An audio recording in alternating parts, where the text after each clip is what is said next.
Everybody wants something. Middle finger in the air, no fist pump. And me, Shawnee Wiz, got this bitch jumping.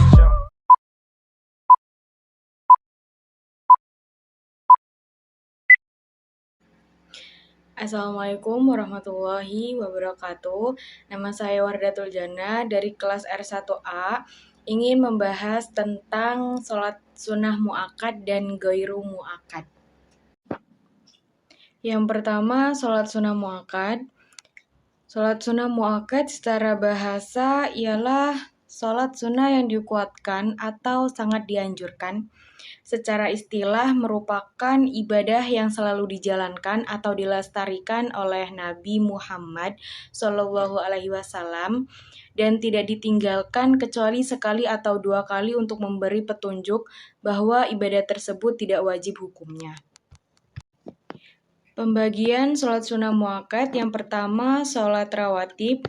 Sholat rawatib adalah sholat sunnah yang pelaksanaannya menyertai sholat fardu 5 waktu.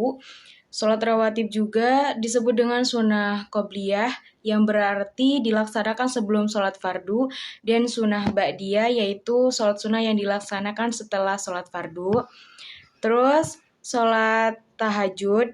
Sholat tahajud adalah sholat sunnah yang dikerjakan setelah sholat isya, setelah terjaga dari tidur meski tidurnya dalam waktu yang singkat. Waktu terbaik dilaksanakannya sholat tahajud ialah sepertiga malam terakhir.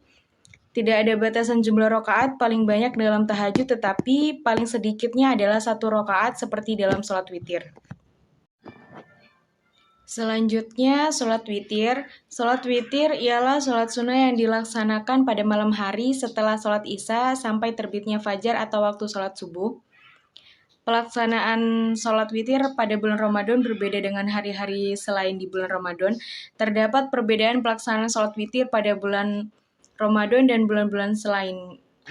Dalam bulan Ramadan, sholat witir biasanya dilaksanakan setelah sholat tarawih secara berjamaah, sedangkan jumlah rakaatnya biasanya ada 3 dengan 2 kali salam. Sedangkan waktu pelaksanaan sholat witir di luar bulan Ramadan dapat disegerakan atau diakhirkan. Bagi orang yang khawatir sulit bangun malam, dianjurkan menyegerakan, dan bagi yang mudah terjaga dari tidurnya, dianjurkan mengakhirkan di sepertiga malam. Selanjutnya, sholat hari raya Idul Fitri.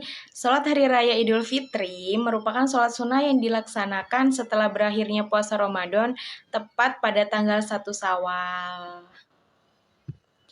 Terus, sholat hari raya Idul Adha. Sholat Idul Adha merupakan sholat hari raya yang dilaksanakan pada setiap tanggal 10 Zulhijjah, sedangkan waktu pelaksanaannya sejak matahari terbit hingga waktu sholat zuhur, namun disunahkan pelaksanaan sholat lebih awal untuk memberikan kesempatan lebih luas bagi umat Islam yang hendak berkorban. Selanjutnya, sholat tahiyatul masjid. Sholat tahiyatul masjid diartikan sebagai sholat untuk menghormati kesucian dan keagungan masjid. Jumlah rakaat sholatnya adalah 2 rakaat secara sendirian dan dilaksanakan sebelum duduk sesampainya di masjid meskipun dalam waktu yang sangat singkat. Dan yang terakhir, sholat tarawih. Sholat tarawih adalah sholat sunnah khusus yang hanya dilaksanakan pada bulan Ramadan setelah sholat isya dan sebelum sholat witir. Sholat tarawih ini disunahkan bagi laki-laki dan perempuan yang dilakukan secara berjamaah, tetapi juga dapat dilakukan secara sendirian. Dalam pelaksanaannya disatukan dengan sholat witir. Yang kedua, sholat sunnah ghairu muakkad.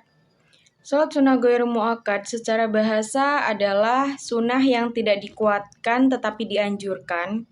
Secara istilah, sunnah ghairu muakkad merupakan amalan yang Nabi SAW tidak selalu melakukan setiap saat. Terkadang beliau melaksanakannya tetapi juga meninggalkannya dalam waktu yang berbeda.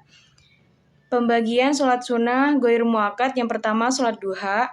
Sholat duha merupakan sholat sunnah yang dilaksanakan pada waktu duha. Waktu duha berlangsung sejak matahari terbit hingga terasa panas hingga waktu zuhur atau diperkirakan sejak pukul 7 hingga memasuki waktu zuhur. Sholat duha paling sedikitnya adalah 2 rakaat dan dianjurkan melaksanakannya dengan 4 rakaat.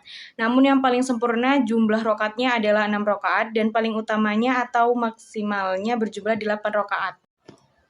Selanjutnya, sholat istisqa. Sholat istisqa adalah sholat untuk mengharap diturunkannya hujan oleh Allah Subhanahu wa Ta'ala. Sholat ini biasanya dilaksanakan ketika terjadi musim kemarau yang sangat panjang sehingga debit air menurun tajam. Akibat yang ditimbulkannya adalah persediaan air minum menipis dan kekeringan terjadi di mana-mana. Terus selanjutnya, sholat gerhana matahari. Sholat gerhana matahari disebut juga dengan sholat kusufus samsi sebagai salah satu sholat sunnah dalam rangka merendahkan diri di hadapan Allah Subhanahu wa Ta'ala. Gerhana matahari merupakan peristiwa luar biasa yang menunjukkan kekuasaan Allah Subhanahu wa Ta'ala berada di luar batas kemampuan manusia. Sholat gerhana matahari juga hampir sama dengan sholat Jumat yang menyertakan khutbah di dalamnya, dianjurkan dalam pelaksanaannya secara berjamaah, tetapi boleh melakukannya secara sendirian. Selanjutnya, sholat gerhana bulan. Sholat gerhana bulan pada dasarnya sama dengan sholat gerhana matahari.